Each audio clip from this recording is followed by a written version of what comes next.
Probudíte se ráno, přistoupíte k oknu a neuvidíte obvyklou ulici, ale nekonečný oceán, který šplouchá na úrovni 10. patra. Zní to jako zápletka fantastického blockbusteru, ale vědci tvrdí, že tento scénář je zcela reálný, pokud odstraníme jeden důležitý detail naší planety. Led. Na Zemi je nyní uloženo více než 24 milionů krychlových kilometrů ledu. Je to kolosální zásoba sladké vody, která nás jako gigantický štít chrání před přehrátím a udržuje hladinu oceánu v obvyklých mezích. Ale co kdyby lusknutím prstů všechen tento led zmizel za 24 hodin? Ne za staletí, jak předpovídají klimatologové, ale právě teď, zatímco sledujete toto video. Připravili jsme pro vás 6 scénářů toho, jak se změní náš svět. Spoiler! Mapa světa, kterou si pamatujete ze školy, se stane nepoužitelným kusem papíru. Připravte se, protože souš vám začne mizet pod nohama mnohem rychleji, než si myslíte. Miami, slunečné poledne. Turisté na pláži líně pozorují obzor, když se voda najednou začne chovat divně. Nejprve nastane zlověstné ticho, ptáci umlknou a poté obzor začne růst. Není to vlna, která se přivalí a ustoupí. To se sám oceán rozhodl rozšířit své hranice. Voda nastupuje jako souvislá stěna a během několika minut pohlcuje pláže, silnice i první linie hotelů. V New Yorku se slavný systém metra mění ve smrtící past. Tunely se plní vodou rychleji, než lidé stihnou doběhnout k eskalátorům. Socha svobody se ocitá po pás ve vodě, jako v nějakém špatném katastrofickém filmu. Na druhé straně planety celé státy, jako jsou Maledivy, Tuvalu a Marshallovy ostrovy, prostě mizí z radarů. V jedné sekundě jejich historie končí. Nad nimi je nyní jen modrá hladina oceánu. V Petrohradě voda stoupá nad Alexandrův sloup a špice Petropavlovské pevnosti trčí z vody jako osamělá bóje.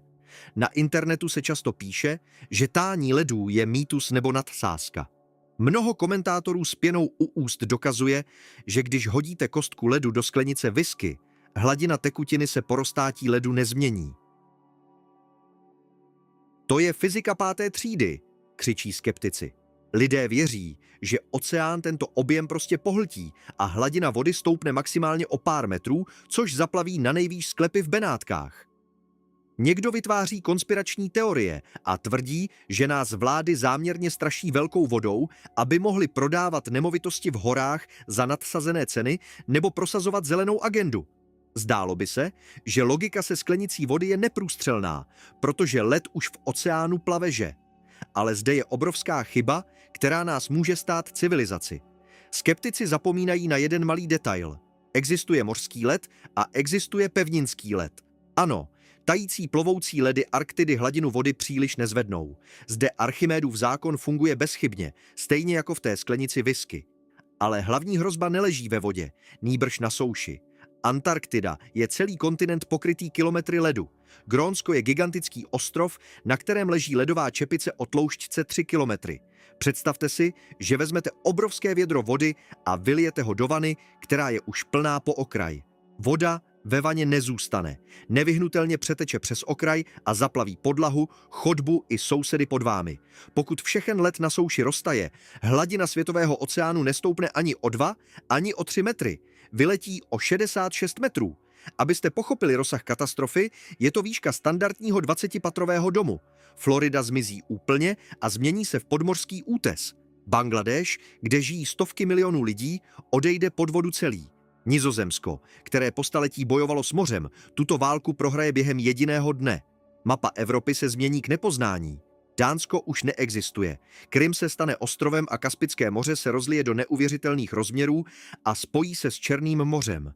Bude to nejrychlejší, nejchaotičtější a nejrozsáhlejší stěhování národů v celé historii lidské existence.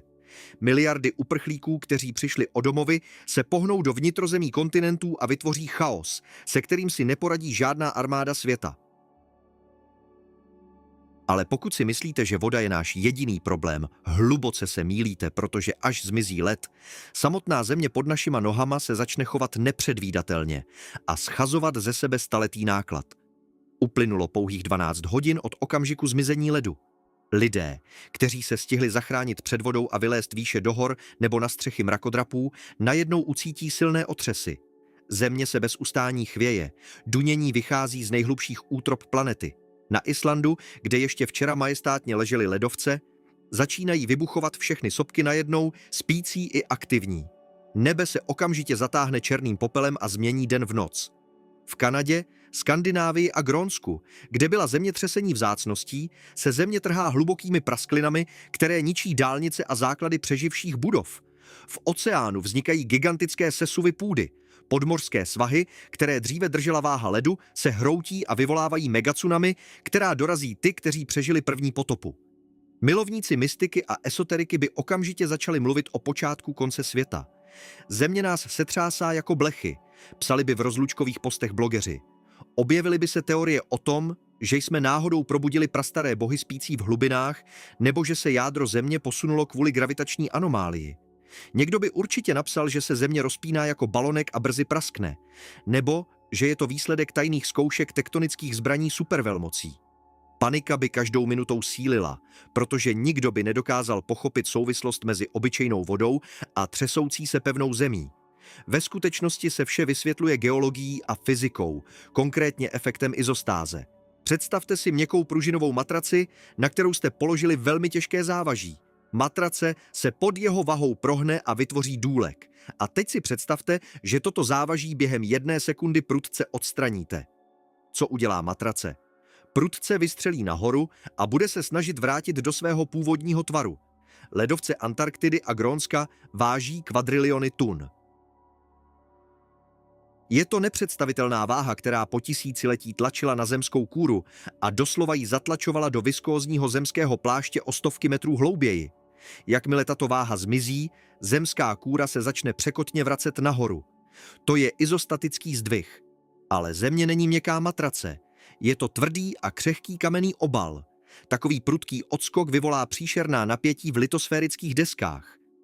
Zlomy se otevřou a vyvolají zemětřesení o magnitudě 9 a více v místech, která byla dříve považována za nejklidnější a nejbezpečnější. Magmatické krby sopek, které byly po staletí uzavřeny tlakem ledových zátek, najednou získají svobodu.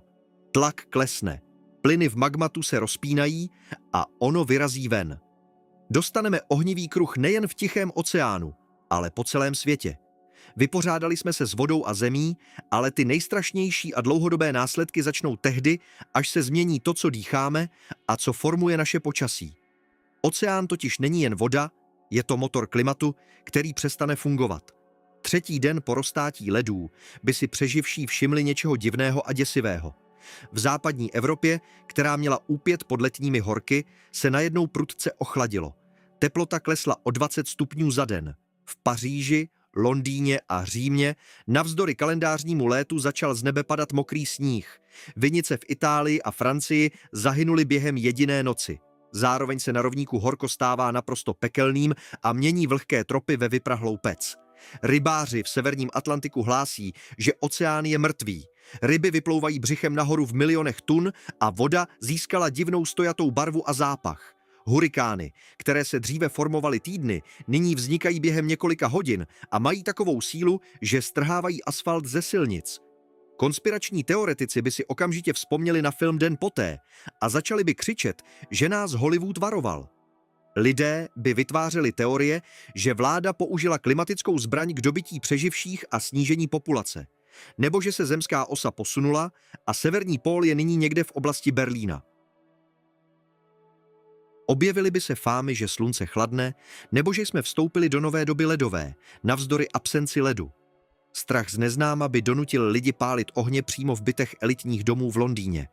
Ale realita je mnohem zajímavější a děsivější než jakýkoliv film. Všechno je to o soli a hustotě vody. Oceán není stojatá vana.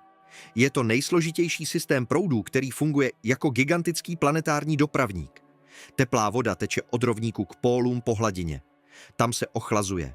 Voda mrzne, zanechává sůl, stává se slanější a hustší, klesá ke dnu a teče zpět k rovníku. Tento proces, nazývaný termohalinní cirkulace, je motorem golfského proudu, který ohřívá Evropu a Severní Ameriku. Když všechny ledovce roztají, do oceánu se najednou dostane gigantické množství sladké vody. Sladká voda je mnohem lehčí než slaná. Zůstane na hladině a jako gigantický olejový film uzavře teplé proudy. Čerpadlo, které miliony let pumpovalo teplo po planetě, se prostě zahltí a porouchá. Golfský proud se zastaví. Teplo přestane proudit na severní polokouli. Vznikne paradox. Planeta se jako celek zahřála, ale Evropa, Británie a Skandinávie začnou prudce zamrzat. Dostaneme klimatický chaos. Superbouře na hranicích tepla a chladu, velká sucha v obilných pásech planety a nekonečné ledové liáky ve městech. Globální zemědělství se zhroutí a hladomor bude strašnější než potopa. Zdálo by se, že hůř už být nemůže. Potopa, zemětřesení, klimatický kolaps a hlad. Ale led v sobě skrýval nejen vodu. Udržoval v sobě neviditelného nepřítele, který spal miliony let a nyní je připraven se probudit, aby získal zpět nadvládu nad zemí. Skupina vědců, pracující na obnažené půdě Jamalu, přestala komunikovat 48 hodin po zahájení expedice. Záchranáři, kteří na místo dorazili v helikoptérách, našli tábor v ideálním pořádku. Stany jsou celé, generátory běží, večeře na stole je ještě teplá, ale lidé uvnitř nebyli. Našli je kilometr od tábora. Šli nikam, potáceli se v úplném blouznění s kriticky vysokou teplotou a na kůži se jim objevily černé vředy, které moderní medicína neviděla stovky let. A nebyl to ojedinělý případ. Po celé Sibiři, Aljašce a Kanadě, tam, kde dříve byl věčně zmrzlá půda, začali lidé i zvířata masově onemocnět něčím prastarým. Márnice se přeplnily za den a lékaři v oblecích bioochrany jen krčili rameny. Nejsilnější antibiotika působila na tuto nákazu jako voda. Sociální sítě, kde ještě zůstalo spojení, se naplnily panikou. Nejoblíbenější verze tvrdila, že je to prokletí mamutů nebo pomsta prastarých šamanů, jejichž hroby vyplavila voda. Jiní tvrdili, že se spod ledu uvolnily tajné laboratoře z dob studené války, kde se vyvíjela superzbraň. Fóra byla plná zpráv o zombie viru, který údajně nutí lidi, aby na sebe útočili. Strach z neviditelného zabijáka se ukázal být silnější než strach z vody. Lidé se báli dýchat, pít a dotýkat se jeden druhého. V realitě se vše vysvětluje biologií. Permafrost není jen zmrzlá země. Je to ideální konzervant. Gigantická planetární biobanka. V ní byly po tisíce a někdy i miliony let uchovávány nejen zdechliny mamutů a srstnatých nosorožců, ale i bakterie, viry a plísně, které je zahubily. Když led zmizel, tato lednička se vypnula. Organická hmota začala hnít v průmyslovém měřítku a vypouštět patogeny, se kterými se náš imunitní systém nikdy nesetkal. Už jsme viděli trailer k tomuto hororu v roce 2016, kdy na Jamalu kvůli anomálnímu horku rozmrzla zdechlina jelena nakaženého snětí slezinou před 75 lety. Spory bakterií jsou neuvěřitelně životaschopné. Mohou spát v permafrostu staletí a pak se probudit, jako by se nic nestalo. Ale sněť sleziná je jen začátek. Vědci našli v ledech gigantické viry, mimiviry a pandoraviry staré 30 000 let, které po rozmrazení v laboratoři znovu začaly lovit améby. Pokud roztají všechny ledovce, můžeme čelit návratu pravých neštovic ze starých pohřebišť nebo virům, na které vyhynuli neandrtálci a denisované, a lidstvo proti nim nemá vakcíny, léky ani čas na jejich vytvoření. Ale viry zabíjejí relativně pomalu a dávají šanci na karanténu. To plyn, který se po celou tu dobu hromadil pod ledovým krunýřem, je schopen zničit vše živé mnohem rychleji a připravit planetě plynovou komoru. Ráno 4. dne by se stalo posledním pro všechny, kteří se nacházeli v severních šířkách. Představte si pilota nákladního letadla, který letí nad Sibiří. Náhle přístroje začnou bláznit a dole, v nekonečné tundře, se země začne hýbat. Nejdříve to vypadá jako mlha stoupající z bažin, ale pak mlha vzplane a země dole se změní v moře ohně.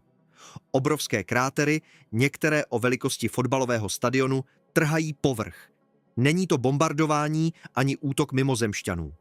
To se sama země rozhodla upustit páru. Ve stejnou dobu v severním ledovém oceánu kapitáni atomových ledoborců, kteří nyní driftují na otevřené vodě bez ledu, pozorují děsivý obraz. Oceán začíná vřít. Miliardy bublinek plynu stoupají ze dna a mění vodu v bílou pěnu. Loď ztrácí vztlak. Hustota vody klesá tak prudce, že se gigantické lodě prostě propadají do hlubin, aniž by stihly vyslat signál SOS. A nad hladinou vody se hromadí neviditelný, ale smrtící mrak, který čeká na jakoukoliv, i tu nejmenší jiskru. V televizi, kdyby ještě fungovala, by vládla hysterie. Vojenské satelity by zaznamenávaly tepelné záblesky takové síly, že by byly považovány za jaderné údery. Vlády různých zemí by se navzájem obvinovaly z rozpoutání války.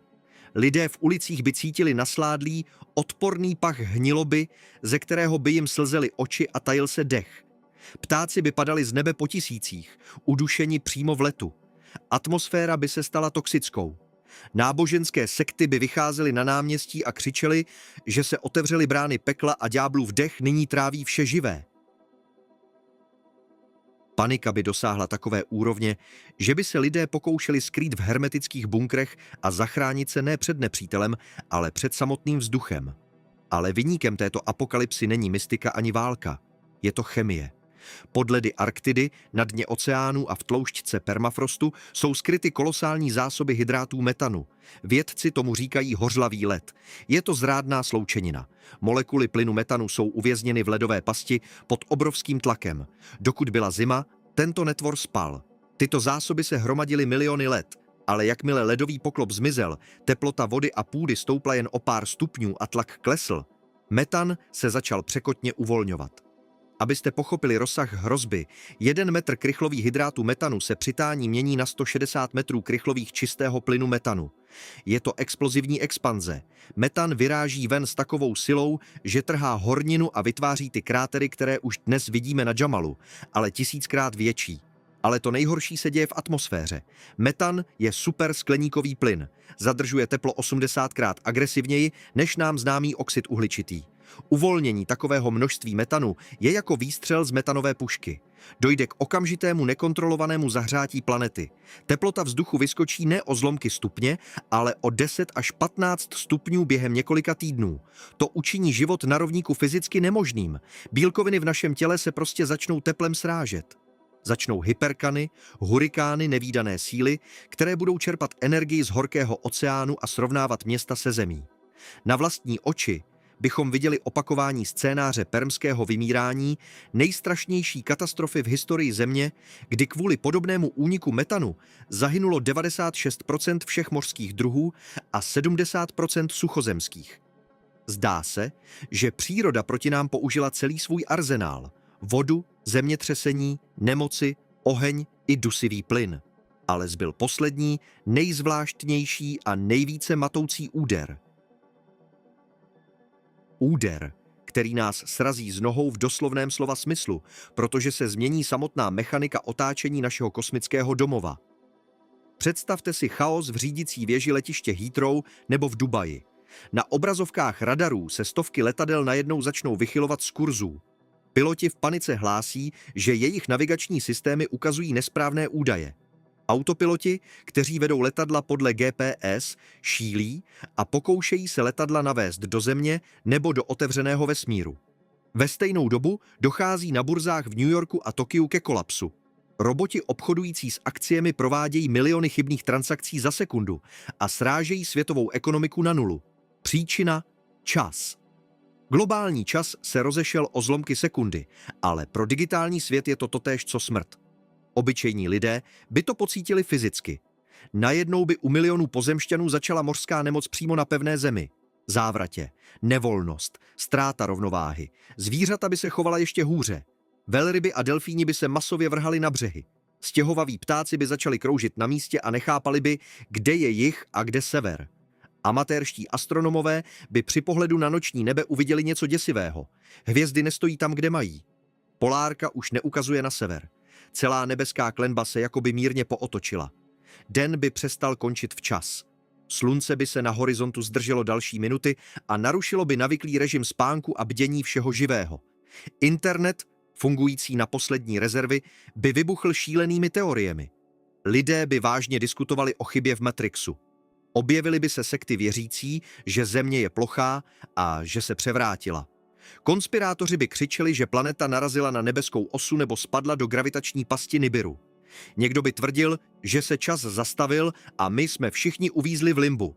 Psychologický tlak z toho, že i čas a prostor se staly nespolehlivými, by připravil o rozum více lidí než jakýkoliv virus. Ale vysvětlení tohoto chaosu leží ve školním kurzu fyziky v zákoně zachování momentu hybnosti. Vzpomeňte si na krasobruslařku na ledě, která provádí piruetu. Když přitiskne ruce těsně k hrudi, točí se s běsilou rychlostí, ale stačí, aby ruce roztáhla a její rotace se zpomalí. Je to zákon přírody, který nelze oklamat. Naše planeta je ta samá krasobruslařka. Led na pólech, Antarktida a Grónsko, to jsou ruce přitisknuté k tělu. Obrovská masa vody v podobě ledu byla koncentrována maximálně kompaktně přímo na ose otáčení Země, na jejím temeni i na patě. To pomáhalo planetě otáčet se rychle a stabilně. Ale když led roztál, tato kolosální masa vody stekla do oceánu. Odstředivá síla roztáhla tuto vodu po celé planetě a naplnila oceány blíže k rovníku. Země roztáhla ruce. Planetě narostlo břicho z přebytečné vody. Hmota se přemístila od středu k okrajům. Podle fyzikálních zákonů se rotace planety musí zpomalit. Zemský den by se prodloužil. Sice ne o hodiny, ale jen o minutu, nebo dokonce o několik sekund, ale pro naši technosféru je to katastrofa. Satelity GPS, GLONASS a Starlink létají na oběžných drahách vypočtených s přesností na nanosekundu. Pokud se Země dole zpomalí, satelity utečou dopředu. Souřadnice ve vašich navigacích začnou lhát o kilometry. Autonomní auta narazí do zdí, rakety minou cíle, bankovní transakce, které vyžadují synchronizaci času, budou zablokovány. Navíc se posune i osa otáčení Země. Tento jev se nazývá skutečné bloudění pólu. Pod vahou přerozdělené vody se planeta nakloní jinak. To znamená, že klimatické zóny se posunou ještě silněji. Tam, kde byly tropy, může být chladno a mírné šířky se změní v poušť. Země začne při otáčení kulhat, což vyvolá další příšerná zemětřesení a tsunami, která dorazí zbytky civilizace. Pojďme si shrnout tento děsivý myšlenkový experiment.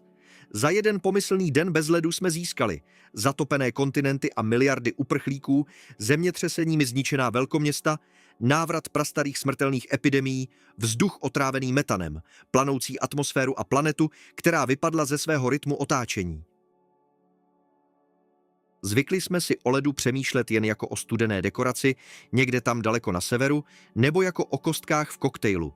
Zdá se nám, že led je něco neživého a zamrzlého. Ale ve skutečnosti jsou ledovce nejsložitějším inženýrským systémem, hlavním jističem a termostatem naší planety. Udržují v křehké rovnováze hladinu oceánu, globální klima, klid zemské kůry a dokonce i samotný čas. Tento scénář je samozřejmě extrémní. Led nemůže roztát za jeden den podle zákonů termodynamiky, ale tento experiment ukazuje, jak tenký je ten led, po kterém lidstvo kráčí. Nejsme páni Země, jsme jen nájemníci, kterým je dovoleno zde žít, dokud řádně funguje systém podpory života. A možná bychom měli k této planetární ledničce přistupovat s o něco větším respektem a strachem, protože pokud se definitivně rozbije, opraváře už nebude odkud zavolat a náhradní byt zatím nemáme. A pamatujte, led taje i ve chvíli, kdy sledujete toto video. Každá zmizelá krtina nás přibližuje k bodu, odkud není návratu. Nemůžeme prostě stisknout pauzu, ale jsme povinni se o to pokusit, dokud se tento film nestal dokumentární kronikou.